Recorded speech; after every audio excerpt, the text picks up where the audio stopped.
Hello, you guys. Welcome to my channel, All Things Militia, where I discuss a lot about what's going on in the political world and also topics that pertain to everyday life in general. Thank you to all of my subscribers. I really appreciate you guys. I've enjoyed reading your comments and getting your feedback on the topics I've been discussing, so keep it coming, you guys. If you see a video that you like, don't forget to give your girl a thumbs up, share the video, and if you're new to my channel, you can do all those things, and don't forget to subscribe if you're interested. So I'm coming on here tonight to discuss an event that happened today. Joe Rogan, a popular podcaster, met with President Trump today to discuss the use of psychedelic drugs to help treat veterans and people that suffer from anxiety, depression, and PTSD. So it's just interesting that Joe Rogan has been, very critical of President Trump over the past, few years. But President Trump still was able to work with him, and that's what we should all be able to do as Americans. We can, have our disagreements, but when it comes to the greater good, we should be able to work with each other. And I salute President Trump for being a president that can put his different personal differences aside to work on behalf of the greater good for the people of our country. So let's get into this real quick, you guys. It says President Trump signed an executive order to fast track the study of using psychedelic drugs to treat Americans, especially veterans, living with depression, PTSD, and other conditions, as I just stated. Here we go. We have a gigantic opiate problem in this country, obviously. In 2024, more than 80,000 people died of overdoses. It's a horrible number. And there's more than 5 million people that are addicted to opiates right now in this country. With one dose of Ibogaine, more than 80% of people are free of that addiction. With 2 doses, it's more than 90%. I sent him that information. The text message came back, sounds great. Do you want FDA approval? Let's do it. It was literally that quick. These drugs are illegal not because they're harmful. They're illegal because of the 1970 Controlled Substances Act that was passed by the Richard Nixon administration. They did it to target the civil rights movement and the anti-war movement. It's not because these drugs harm people. And for 56 years, we've lived under those terrible conditions. We're free of that now. We're free of that now. Thanks to all these people that we see next to me, and thanks to President Trump. Interesting, you guys. He said these drugs were ruled illegal not because they were harmful, but they were used to target the civil rights and the anti-war movements. And it makes sense because right after the civil rights era, which was during the 60s in this country, that's when you had that influx of drugs that came into the black community specifically. And then right after everybody was hooked, then they came with the war on drugs. How convenient.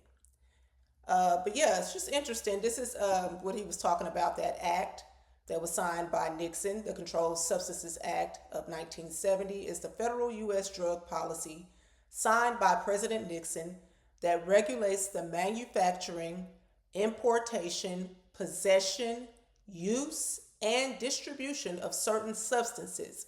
It established 5 schedules to classify drugs based on their accepted medical use and potential for abuse, forming the foundation of federal drug law. All right. Well, let's hear from Nixon himself back in the days. This is June 17, 1971, talking about the war on drugs. Public enemy number 1 in the United States is drug abuse. Really? I would have thought public enemy number 1 would be the likes of politicians like you. But let's continue. In order to fight and defeat this enemy, it is necessary to wage a new all-out offensive.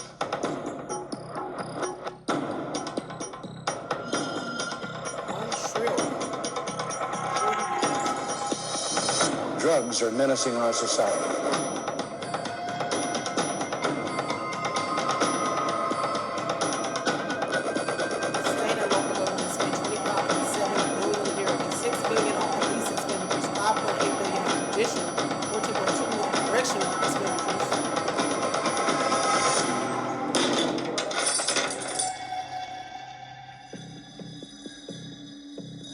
1.6 million were arrested for drug violations in 2009, more than any other offense.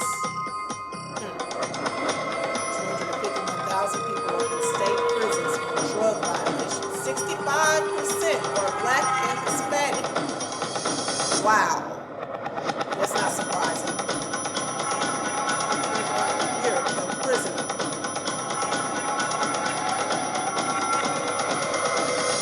5.3 billion of state and local money is spent on marijuana prohibition alone.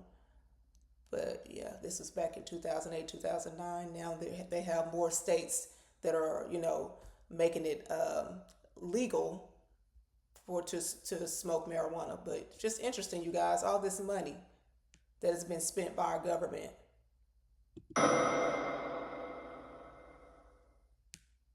Wow. So if you didn't know that there was a systematic thing in place, that's there you go right there. 65% Black Americans jailed for drugs. And this came after the civil rights movement. So they moved our civil rights and moved people right and came from the civil rights movement to the prison movement. I mean, it's just, so for people that say that, there's no systemic racism or there's never been any systemic racism in this country, that's a goddamn lie. And that right there proved it. But let's get on with it, you guys. Did the government, I just can't see what it says underneath it, if they were responsible for the drugs that were placed inside of the inner cities. Let's listen. I will tell you, Director Deutsch, as a former Los Angeles police narcotics detective, that the agency has dealt drugs throughout this country for a long time. Whoa! Did y'all hear that? He said as a former LA police officer, he's there to tell them that the agency has dealt drugs within the communities, Black communities, for a long time. Let me rewind that so that we can hear it again. I will tell you, Director Deutsch, as a former Los Angeles police narcotics detective, that the agency has dealt drugs throughout this country for a long time. For decades, the American government has been accused of intentionally flooding the streets with hard drugs. The CIA and law enforcement have supposedly been funneling drugs into the inner cities, and to the African American community in particular. I will tell you, Director Deutsch, as a former... Interesting, you guys. Interesting. But it's not a surprise. We've known that for many years, those of us that have kept up with, what's going on in the political world, that it was a certain group of people specifically that's always put in the news, being on drugs, alcohol, something. Okay, they flooded our communities with it and then declare war on it afterwards. So yeah, that was systemically done to destroy the Black community. It's just evidence. And so let's go here where this was the drug that Joe Rogan was talking about that could help cure addiction. Now, many people are saying that President Trump, this may speed up another assassination attempt on him because, when you get to messing with Big Pharma, they don't take it lightly because it's all about big business for them. And when you get to messing with people's profits, things could get, pretty dangerous. But this is the drug, like I said, that Joe Rogan was stating that could help our veterans and people that suffer from anxiety, PTSD, and depression. I think he said it was called Ibogaine. Let's see. For decades, the opioid crisis has defied standard treatments. But deep in the shadows of modern medicine lies a radical but effective alternative. Ibogaine is a powerful psychedelic, often described as miraculous by those who've tried it, because of its remarkable ability to erase years of addiction and the agony of withdrawal in just one harrowing session. It is a revolutionary breakthrough. The success rate is staggering. But Ibogaine remains illegal in the U.S., in part because it can be deadly. Despite the risks, thousands of desperate Americans addicted to opioids are crossing borders to find hope in the treatment. I'm going to die a slow, miserable death from doing drugs anyways. So I would rather, whether it's a short or long life, live it not on drugs anymore. Ibogaine is a naturally occurring psychoactive compound extracted from the root bark of a shrub, Tabernanthe iboga. For centuries, it's been used in ceremonies in West Africa by followers of the Bwiti spiritual practice. Ibogaine's potential to treat opioid addiction was discovered by accident in 1962 when 19-year-old Howard Lotzoff, who was addicted to heroin, took the drug and found that it stopped both his cravings and withdrawals. Word spread. Today, Ibogaine is offered at a small but growing number of clinics around the world. Because Ibogaine treatment exists largely outside mainstream medicine, the medical subculture surrounding it has been described as a vast, uncontrolled experiment. In the U.S., Ibogaine is classified as a Schedule I narcotic alongside heroin, with no accepted medical use. But in countries like Mexico and Brazil, clinics operate legally under varying regulations. One of the most prominent clinics, Ambio Life Sciences, is located in Tijuana, Mexico. When people call and they are really at their wits' end, Ibogaine is generally the final option for a lot of people. Wow, you guys, that's interesting. You know, seemingly a lot of things that help cure people are not accepted, within our government. Because like I said, big pharma is big business. It's about money, you guys. And, with President Trump doing this, a lot of people are praising him for this, saying that it's going to help many people that have suffered and are yet struggling with addiction in this country. So hats off to Joe Rogan for coming up with this, presenting it to our president, and hats off to our president for working with him exponentially to, get help to people that really need it, you guys. We all know that drugs is not pretty. It causes people to not be themselves. It's just, a lot of people use drugs to cope with things that they've gone through in life.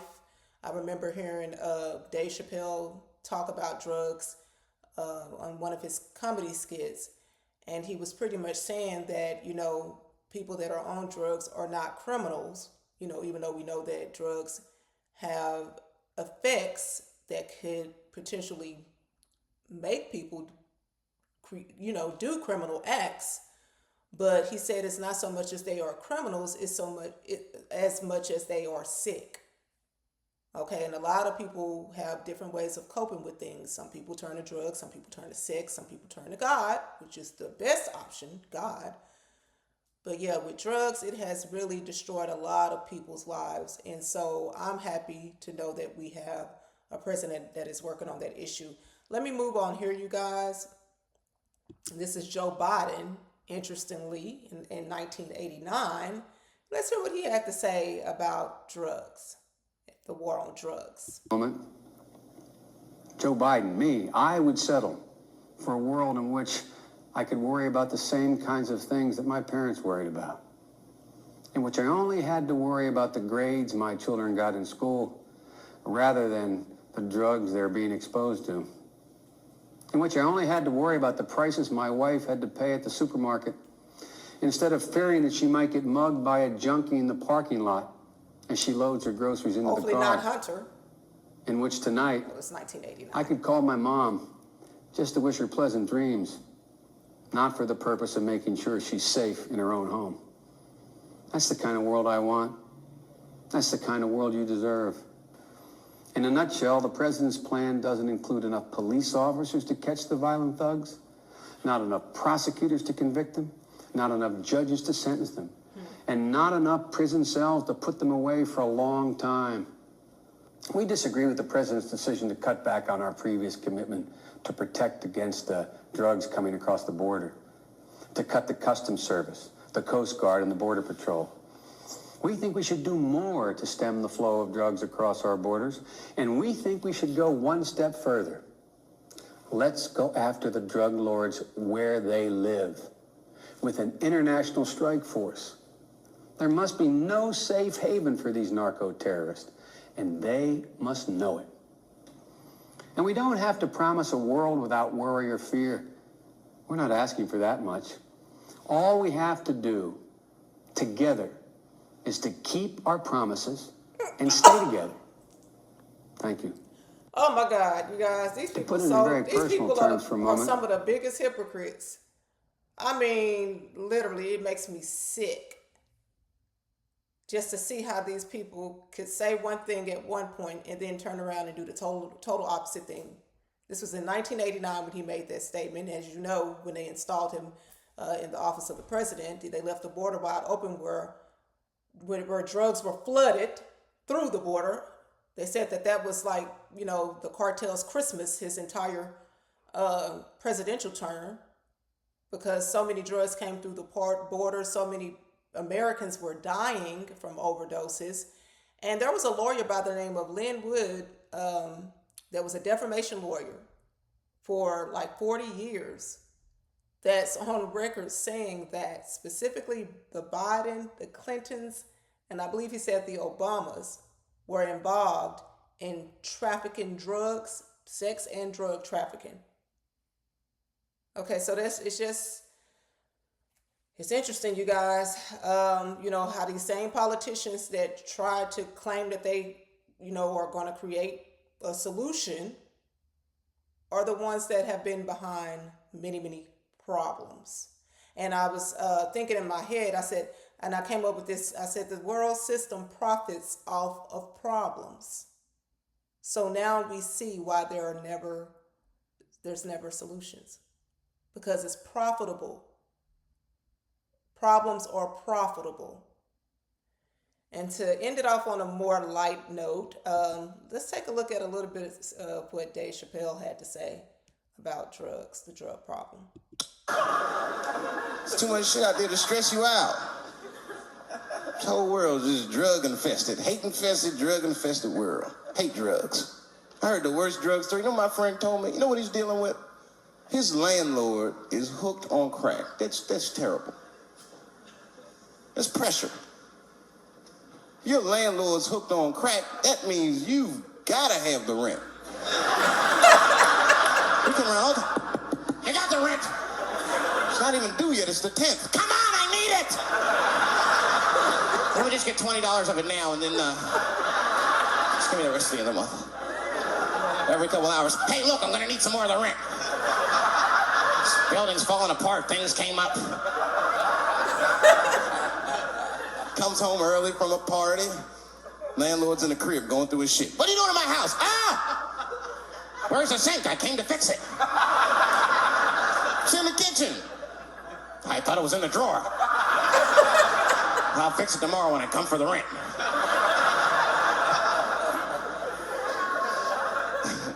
I hate about drugs. I hate when people my age and older get hooked on crack. I hate that shit.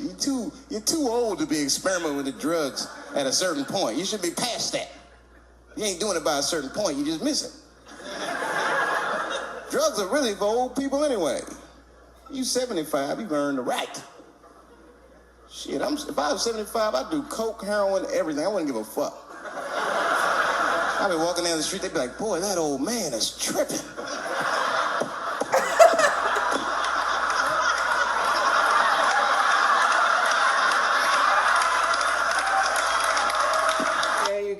But on a more serious note, you guys, drugs has been a problem for a really long time. It's one of the main things, like I stated before, that people use to cope, with life and with problems. And so, a lot of people have struggled with addiction. A lot of people yet are struggling with addiction. And many people, want to overcome it, but like they call it, controlled substance. It's something that controls you. That's why a lot of these people are not themselves. They're out of their minds. They're doing things that they wouldn't normally do if they were in their right mind, all to try to cope with the things that come with life, the stresses that come with life. So shout out once again to President Trump and Joe Rogan for doing something to actually help this situation, not talking about it, but being about it. And that's my thoughts on this, you guys. Let me know yours in the comment section, and I'll see you later.